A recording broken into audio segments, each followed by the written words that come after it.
Mwasuze mutya abalungi abaagalwa kansuubire nti mugenzeeko ku kkanisa okubanga ate mwongera okusabira eggwanga libeere nga lidda mu nteeko oba libeeremu emirembe.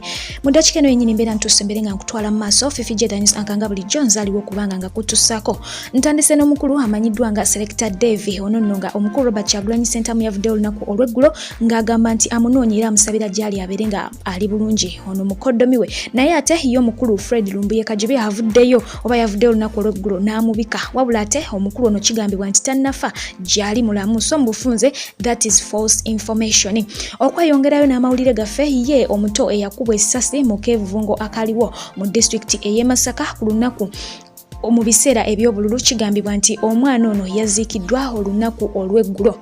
Naye nga kinajjukirwa nti omukulembeze aliko essaawa eno Yoweri Kaguta Museveni yavaayo n'ayogera ku nsonga y'omwana ono n'agamba nti singa kizuulwa nga maama we yali omu ku abo abaali beekalakaasa tajja kubanga ate aliyirirwa. Naye nga kigambibwa nti ku lunaku omwana ono lwe yakubibwa essasi bangi abattibwa nga bawerera ddala 25, naye nga tewali TV n'emu eyavaayo kubanga ate eyogerako kufa kw'abantu abo.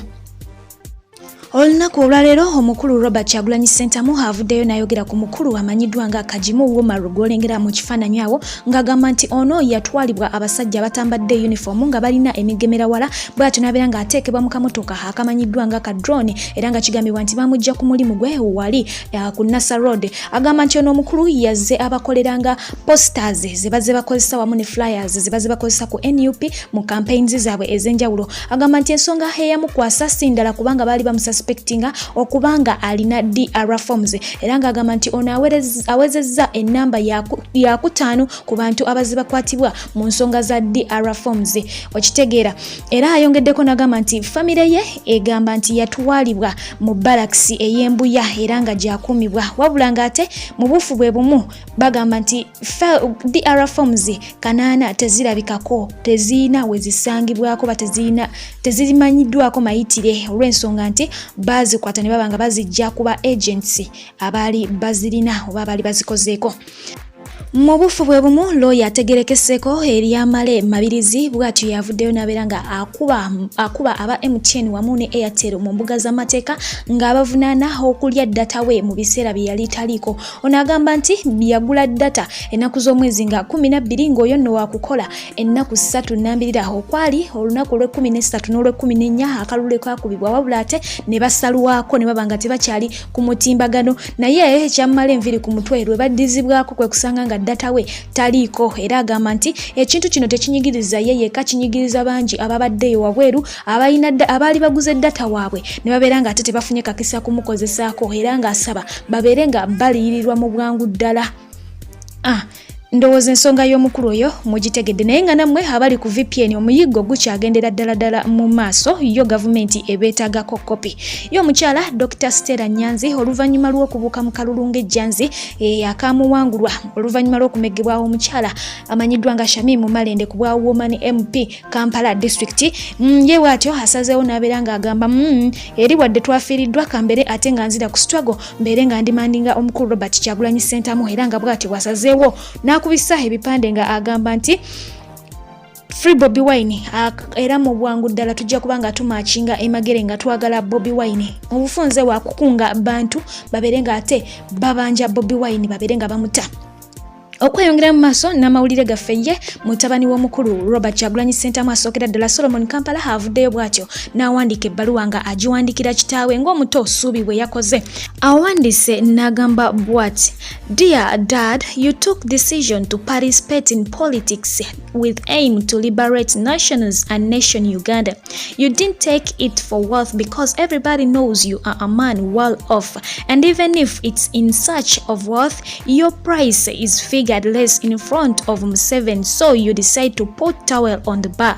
Mr. Kyagulanyi, I, as your eldest son, happily boarded a plane together with littles to America, but I came to understand home is home. And secondly, that in Uganda I'm coming back as a first son or an orphan, and this is a true definition of your choice to enter politics. I can't discourage you, I just encourage you. It takes big to be a man. That's your life, that's your will. Amid this my too much love for you, Papa, I'm strong enough to say, press hard. Praying for you, my lovely dad, your name to change from Wine to Victor. Your elder son, Solomon, Kampala bless.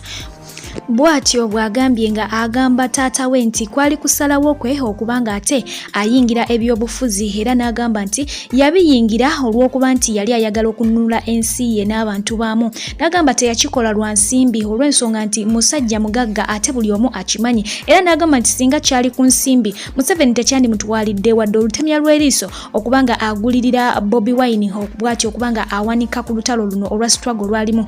N'amutegeeza nti ye nga mutabani we yalinnya ennyonyi nga musanyufu ne batoobe okugenda mu Amerika, naye munange kimuleetedde okutegeera nti ewaka yewaka. Okitegeera okwo n'ayongerako n'agamba nti ewaka either akomawo nga first son oba muyite mutabani w'omukulembeze omukulu oba akomawo nga mulekwa. N'amala n'agamba nti ye tagenda kubanga discouraginga taata we nga tagenda mumalamu maanyi wabula agenda muzzaamu amaanyi okwagenda gattako kumusabira erinnya lye likyuke live mu Wine wabula ate lidde mu muwanguzi. Oba okitegeera kubanga agamba nti kitwala ekiseera kinene omusajja okufuuka omusajja, era nga agamba ye yenyumirizamu ekyo okuba nti taata we musajja. Ebyo byebimu ku bigambo mutabani wa Bobi Wine byawandiise awo. Kinajjukirwa nti n'essubi alina bye yawandiikidde kitaawe. Twongere okubanga tusabira eggwanga lyaffe munange. Okweyongerayo n'amawulire gaffe, emmotoka yo eyali ekubira aba NRM campaign mugijjukira bulungi bwetyo bwe yali efaananako. Kati nno eno bagenze ne bagikumako ennaali era nga woogiraba wansi awo yasiridde. Kinajjukirwa nti eno si yesoso kubanga eyonoonebwa bintu bingi ebya NRM ebize byonoonebwako mu ngeri bwetyo ng'abantu balaga obukoowu n'obukaawu.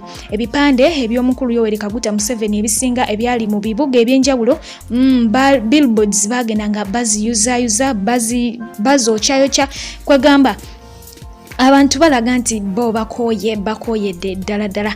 Waliwo bannayuganda abavuddeyo ne babeera nga ate basaba obwenkanya obanga basaba eddembe lyabwe ko wamu n'okuteebwa okw'omukulu amanyiddwa nga Robert Kyagulanyi Ssentamu era nga bano basinzira mu mawanga ag'ebweru.